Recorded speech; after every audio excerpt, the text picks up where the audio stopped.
right, so the new leader, well, really the real speaker in Congress, Congresswoman Alexandria Ocasio-Cortez, is not resonating well with a lot of voters.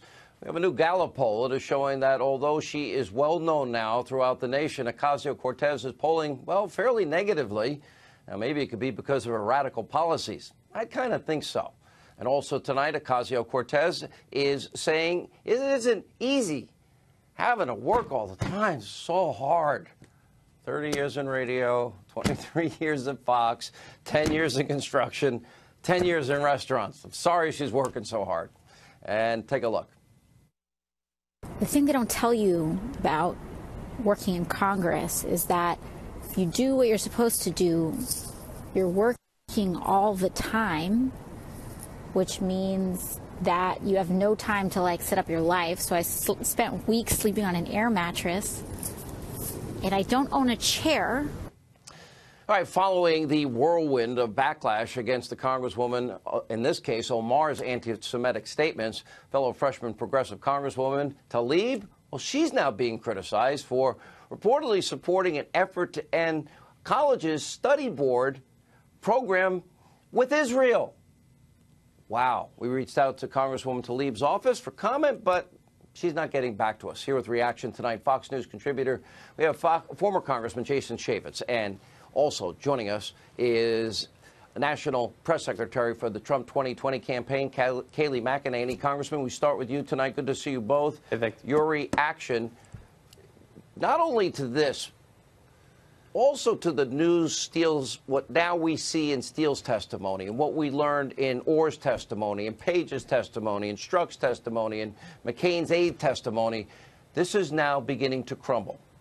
Look, the fix was in from the beginning. I was the chairman of the Oversight Committee. We were trying to dig deep into this. We were stonewalled. We were obstructed. They kept telling us, don't worry about it. Then James Comey, once he made this announcement, came and testified before Congress. You go line by that. I'm telling you, there are things that he said under oath that are flat out lies that have been discredited. Mr. Comey should be held accountable for this. He should be prosecuted for what he did. Wait a minute. Wait a minute. He signed off on the FISA, verifying the dossier is true. McCabe, no dossier, no FISA. Then he's telling Trump it's unverified a few months later. Did he lie to the FISA judges? Yes, he did lie to the FISA judges, and he also lied to the Oversight Committee under oath when he came and told us, oh, it was unanimous. It was unanimous that we didn't want to charge her. Meanwhile, we come to find out it was really James somebody Baker pulling the strings at the Department of Justice, and this is where Congress needs to hold them accountable. And the people have to keep demanding that they get to the bottom of this. Now that we know Loretta Lynch was up to her eyeballs in rigging this, what happened? What should now happen to her? Look, I do believe there should be either a special prosecutor put in place to look at the malfeasance that was happening within the Department of Justice and within the FBI. I've been calling for that for months. If you can warrant to go after Donald Trump, then you look at what's going on in the senior-most echelon at the Department of Justice, and that far exceeds anything that was even an allegation in the Trump situation. Kayleigh. Yeah, that's exactly right. You know, the fix was in from the get-go. We learned from Lisa Page this week that, in fact, there was an insurance policy against President Trump. We learned that from Peter Strzok's text, again, verified by Lisa Page's testimony there. And this is striking, Sean. I mean, this is corruption at the highest order. We have to stand against it. And you compare that to the way Hillary Clinton's been treated. It's outrageous. This has been a witch hunt from the beginning. And I would finally add Andrew Weissman also stepping down from the special counsel this week. Why was this guy there to begin with, who cost 20,000 people their jobs and was unanimously rebuked by the Supreme Court? Congressman, where is Horowitz? Where's Huber? He's in your home state. What are these guys doing? Why is this taking so long?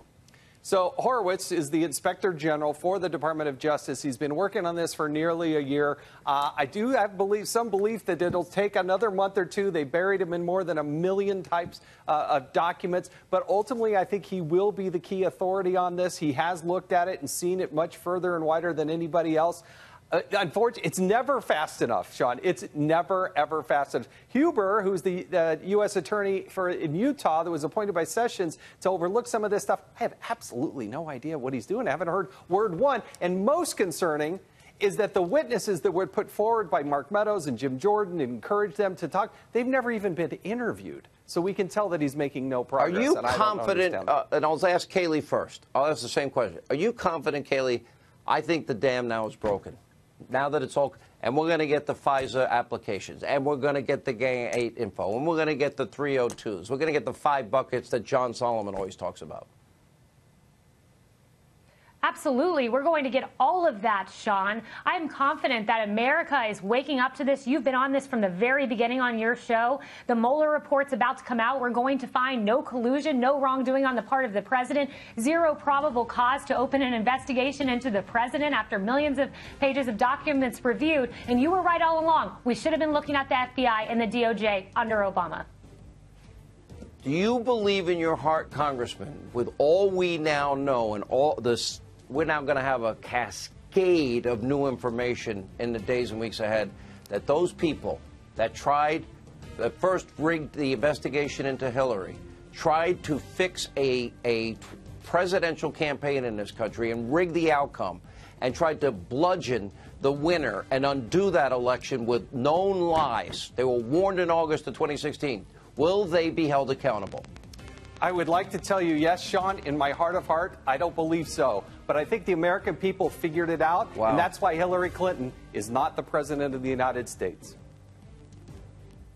So the people that rigged it, we now know they rigged the investigation. They're going to get away with that. I wish I could tell you yes. If it was up to you and me and John Ratcliffe and Trey Gowdy and Jim Jordan, yes, they would be in jail. But that's not the way it's going to work. These people are going to walk. And we might as well shred the Constitution then. We might as well say there's no equal justice or application of our laws. I agree with you. It drives me nuts. That's why I'm on this network night after night talking about it. That's why I was in Congress pounding my fist you've done a great demanding it. job. And I got to tell you, they have got to prosecute these people. Well, we'll see. I am hearing that more is happening than we know. I hope my sources are right. So far, we haven't been wrong. We live in a really nightmare.